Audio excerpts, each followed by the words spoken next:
드리며 오늘은 첫 번째로 대구 근대교육에 있어서 학생들의 역할에 대해서 대구 지역 학생운동을 중심으로라는 주제로 경운대학교 김일수 선생님의 강의를 들어보도록 하겠습니다.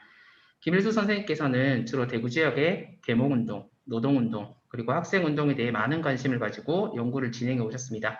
오늘은 학생운동을 중심으로 좋은 말씀을 전해주기로 하셨는데요. 비록 소리는 안 나지만 다 같이 큰 박수와 환호로 맞이해 주시면 감사하겠습니다. 반갑습니다. 잘 들리십니까? 예. 예, 요즘 그 작년부터 진행됐던 이 코로나 바이러스 사태가 참 많은 것을 새롭게 변화시키고 있는 것을 참 직감하게 됩니다. 저 역시 이런 또 변화 속에 직면해서 새로운 것을 경험하니까 조금 더 새롭고 또 많은 뭐랄까요, 시도를 해야 되지 않을까 싶은 그런 생각들이 많이 듭니다. 오늘 제가 말씀드릴 내용은 근대교육에서 학생의 역할, 대구 지역 학생운동 중심으로 이렇게 진행하도록 하겠습니다. 아마 대면을 해서 진행하다 보면 훨씬 더 뭐랄까요, 소통에 원활해질 수 있는 그런 여건이 되겠습니다만, 이렇게 아마 강의가 진행되는 것에 또한 감사하며 강의를 진행하도록 하겠습니다. 먼저 우리가 전체 한번 그 내용을 보셔서 아시겠지만, 크게 봐서 두 덩어리로 이렇게 강의 내용이 구성이 되어 있습니다. 하나는 이제 근대 교육에 관한 이제 부분하고 대구 지역 학생운동에 관한 내용, 이렇게 크게 두 덩어리로 구성이 되어 있습니다. 물론 이제 중심은 이제 뒷부분에 중심이 되어져야 하나, 앞부분에 관해서도 조금 우리가 이렇게 한번 다시 이렇게 점검을 하고 들어가는 것이 학생운동을 이해하는데 좀 더 도움이 될 수 있겠다라는 생각에서 그렇게 진행하고자 합니다.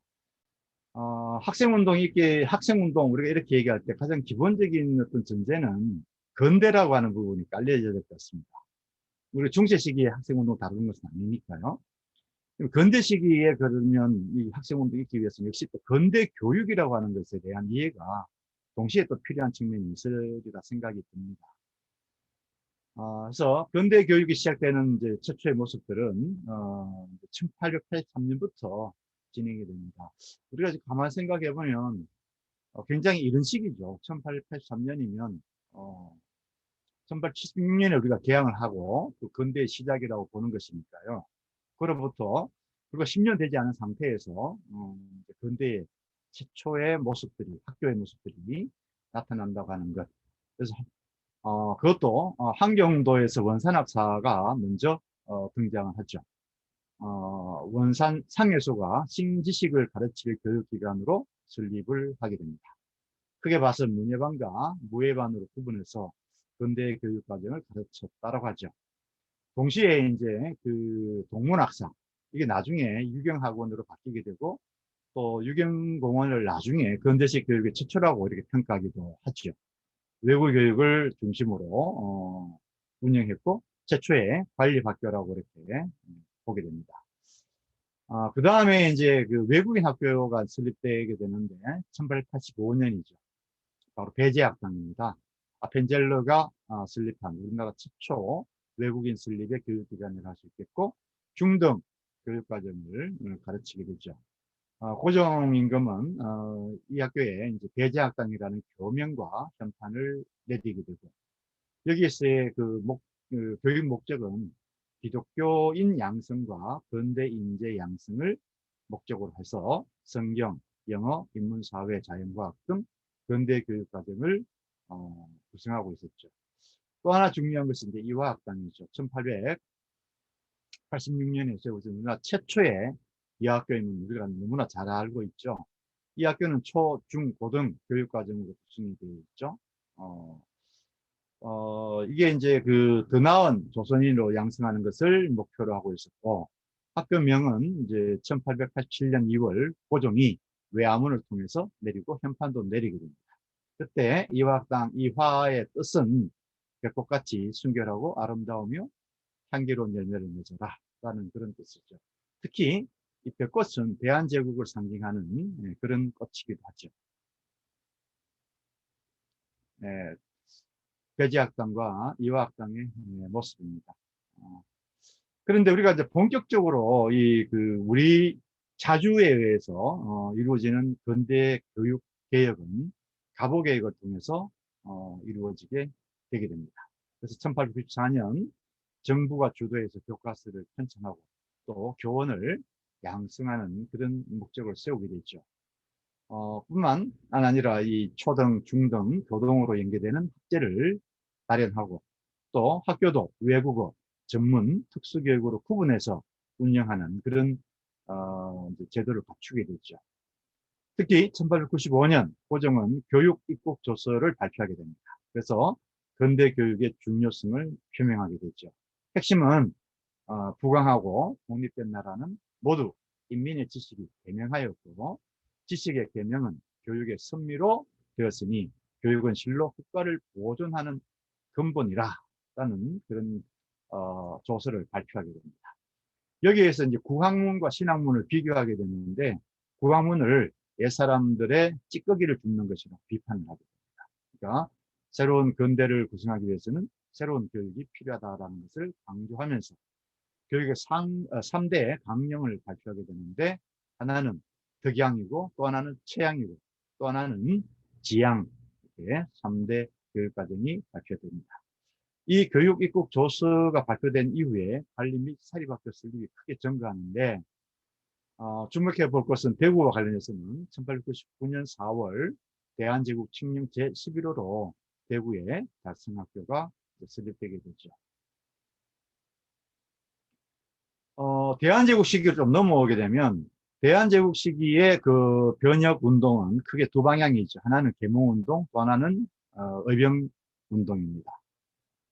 계몽운동의 방향은 크게 봐서 흥학설교, 그러니까 교육, 그다음 식상흥업, 하나의 산업, 이렇게 해서 교육과 산업이 계몽운동의 주요 투 트랙이 될 것입니다. 정부와 지역의 유지의 연합으로 신식학교 설립에 주력하는 그런 상황이 오게 되죠. 당시 근대학교에 대한 인식은 이러해졌습니다. 문명 개화를 위해서는 학교가 반드시 설립되어야 되는 것이고 또 한국의 구습을 타파하기 위한 최대 무기, 심지어는 만병통치하고 상징될 정도로 근대 학교의 설립은 굉장히 중요하게 다루어지게 됩니다.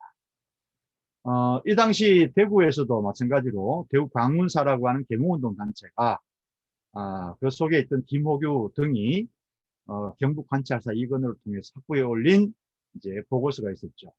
치국의 용어는 교민에 있고, 즉 백성을 가르치는 데 있고, 백성을 가르치는 방법은 학교의 설립에 있다라고 이렇게 강조를 합니다.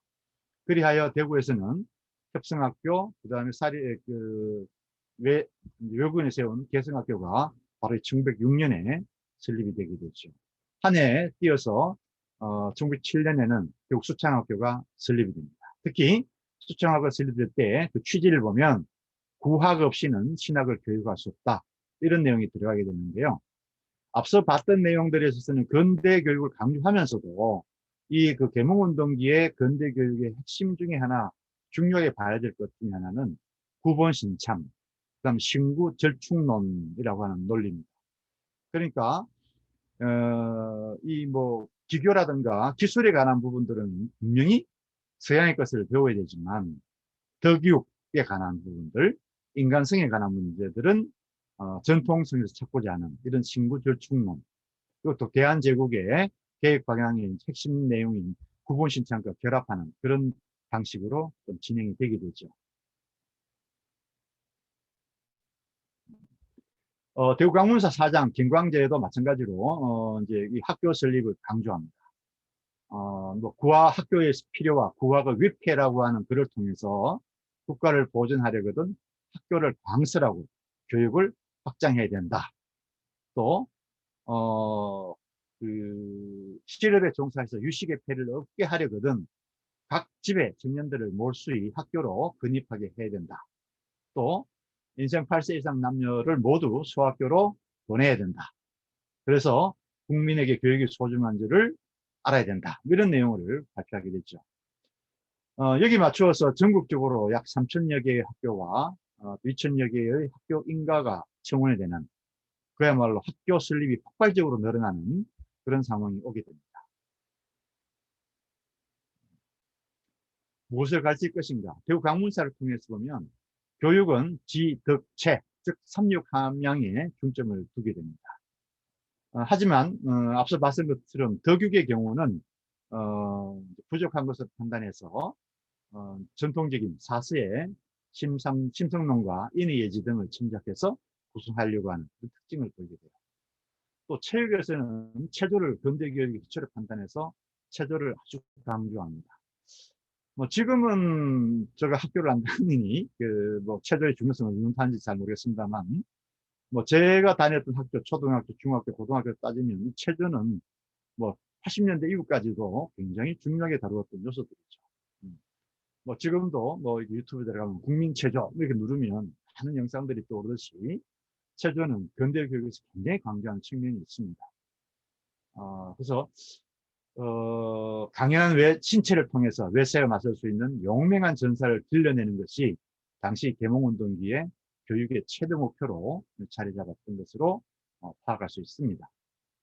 그런데 이것이 일제 침탈과 시기로 넘어오게 되면 아무래도 많은 변화가 생기겠죠.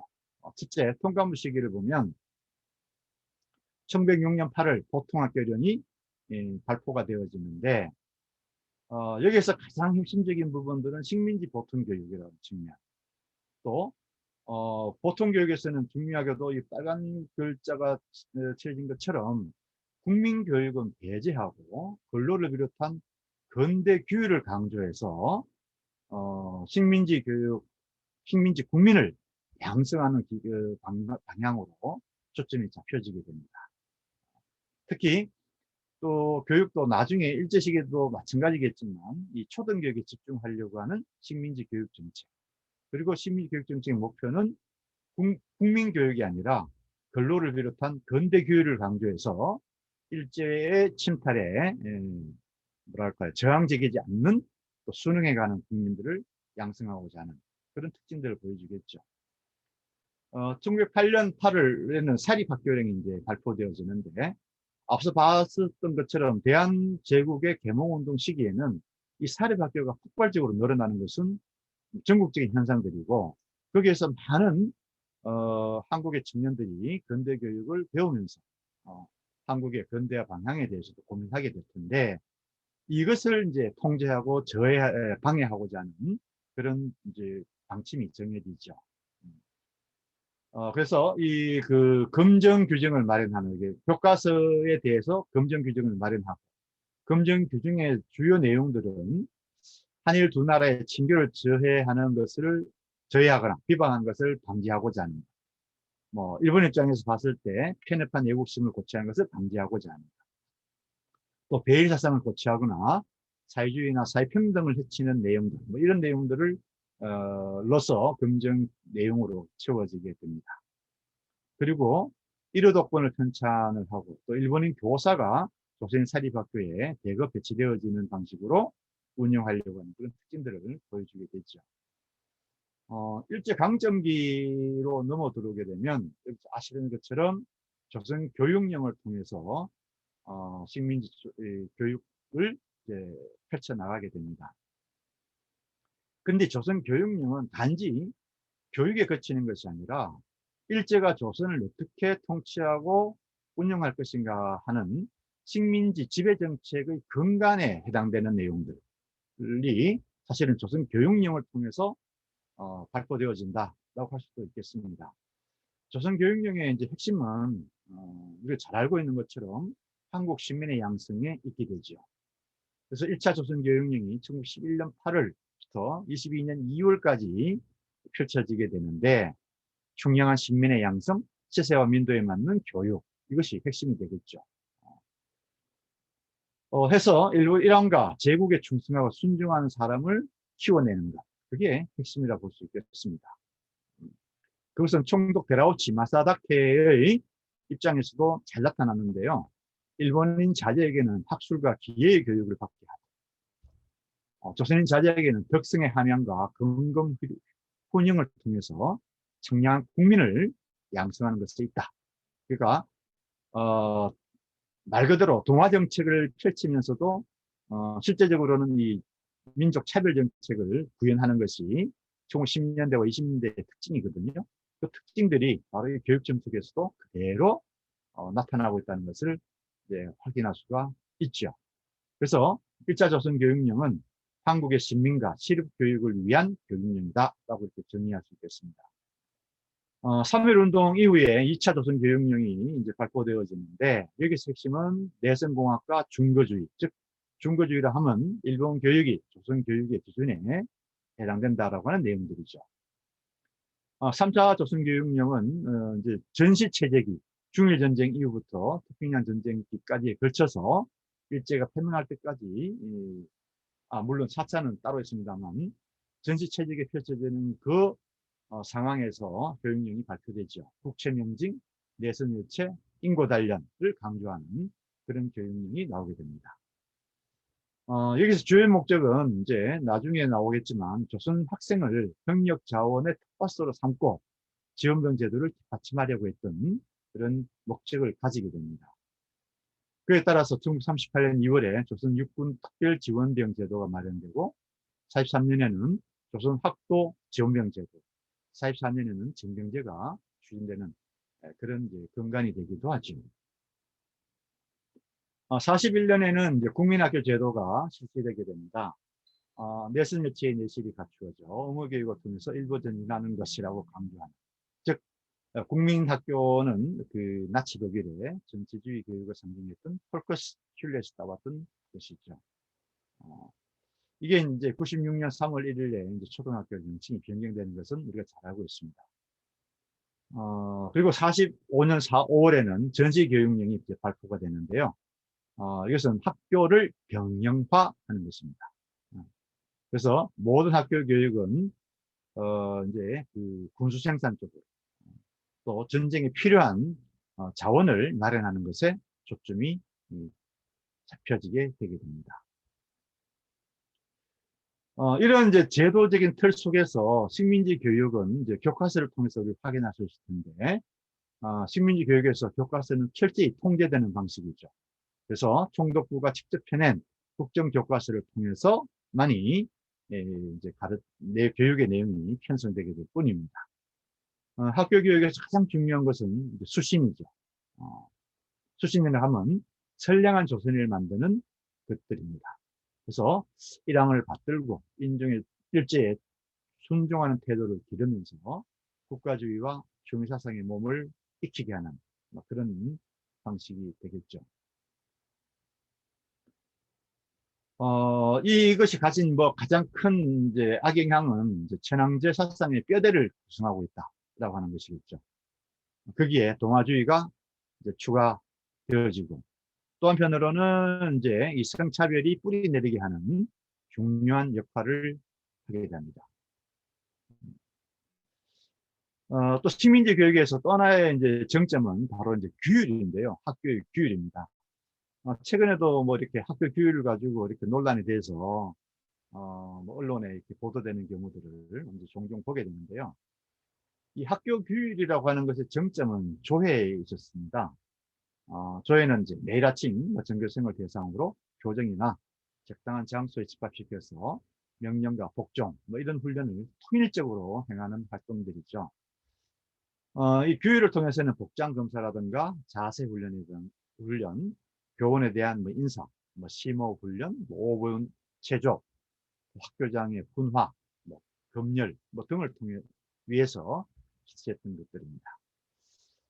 이 규율에 관해서는 24년에 오츠카 타다에가 쓴 이제 학교 교육의 실체라고 하는 책 속에서 잘 드러나게 돼 있죠. 그래서 작법, 지켜야 할 규칙이나 규범, 그러니까 작법 규율의 통일을 위해서 실시하는 그런 부분들이죠. 이것이 중등학교에도 마찬가지로 이제 시행이 되게 됩니다. 그리고 여기 나오는 내용들처럼 일일이 다 말씀드리긴 그렇고, 이러한 학교 규율은 감시 또 학생 처벌 제도를 통해서 조성이 되게 되죠. 그래서 규율이 보다 더 강화될 수 있는 틀을 갖추게 되게 됩니다.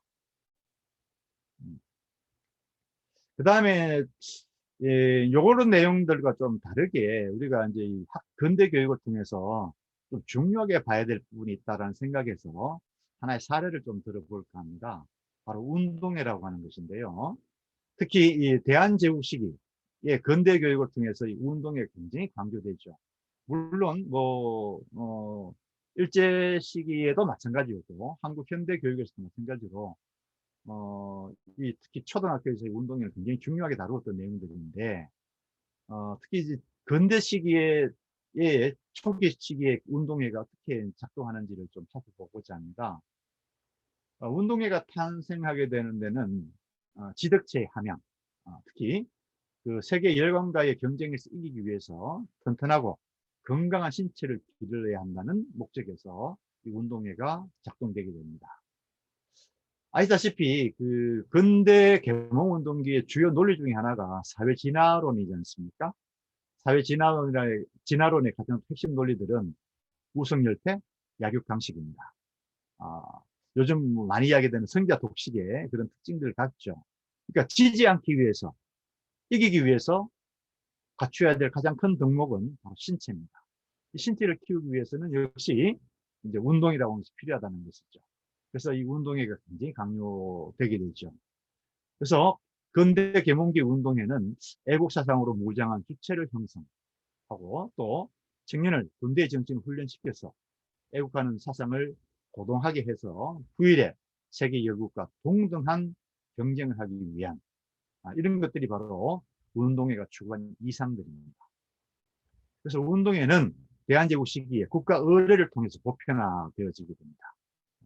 그래서 운동회는 국가 의례를 반복적으로 학습하는 공간이자 중국 내국 사상을 기르는 그런 현장이자 그런 상황이었던 것이죠. 그래서 대중은 운동회를 통해서 축제장으로 바꾼다. 다시 얘기해서 대한제국의 그런 의도는 그러한데 일반 시민의 입장이나 일반 대중의 입장에서는 이 운동회를 하나의 축제장으로 간주하게 됩니다. 저도 초등학교 다닐 때 운동회를 하면 온 가족이 모일 수 있는 장소, 또 이웃과 함께 할 수 있는 그런 상황들, 또 많은 또 이렇게 귀중한 음식, 소중한 음식들을 나누면서 함께 뭐 이렇게 축제를 즐기는 그런 운동회를 경험했던 것 같은데요. 그래서 운동회를 축제장으로 바꾸는 그래서 욕망이 표출되는 자기 공간으로 표현하는 그런 특징을 갖습니다. 그래서 운동회는 각종 사람이 처한 제한된 삶에서 해방되는 그런 축제의 장이었던 것이죠. 소출에게는 신분의 해방, 여성에게는 성적 차별 해방, 또 청춘 재발견 현장이 되기도 했고, 그래서 연애의 공간이 되게 된 것이 근대 계몽운동 시기의 운동회라 할 수 있을 것 같습니다. 이외에 또 하나 중요하게 봐야 될 부분들은 교실 박수, 즉 원족, 소풍, 야유회, 그리고 수학여행을 할 수 있을 것 같아요. 근대 계몽운동기의 원족은 이제 애국적인 것, 그런 특징을 갖죠. 봄, 가을 두 번에 걸쳐서 혹은 방과 후 또는 하루 일정으로 진행이 되게 되는데 이 원족의 마지막에는 애국가를 지정하고 황제를 위한 만세삼창을 부르게 됩니다. 그 당시 이제 불렀던 이제 애국가가 이제 이런 내용들이죠. 광활한 천지간에 조선국에 나고 자랐어. 부모원에 망극하니 대장부에 당당한 일. 임금원에 더욱 묻고 중요밖에 또 있는가. 충구내국하여 보세. 만세만세 만만세. 뭐 이런 내용으로 갖춰지게 됩니다. 수학여행은 이제 아마 20년대 이후에 이제 많이 1920년대 이후에 많이 이제 이용이 되게 되죠. 근데 수학여행이 20년대 이후에 진행이 될 때는 이 좀 전에 봤던 근대 계몽운동기의 운동회나 원족회와는 좀 다른 특징들을 갖습니다. 철도를 이용해서 국내 명성지와 또 심지어는 30년대 이후에는 만주와 일본으로까지 이렇게 여행을 떠나요. 그래서 일제시기 수학여행 관련 사진들을 보면 이렇게 그 국내 명성 고적과 30년대 이후에 만주, 그다음 일본으로 여행을 수학여행을 떠난 그런 사진들을 많이 보게 됩니다. 특히 일본과 이 만주 수학여행은 일본의 정책과 관련해서 굉장히 중요한 보여주기식 여행인 것이죠. 그래서 일본이 그만큼 확장되고 있고 일본 제국이 성장하고 있음을 조선의 학생들에게 이제 인식시키는 그런 계기로 작동시켰던 것으로 볼 수 있겠습니다. 개성학교 수학여행 모습입니다.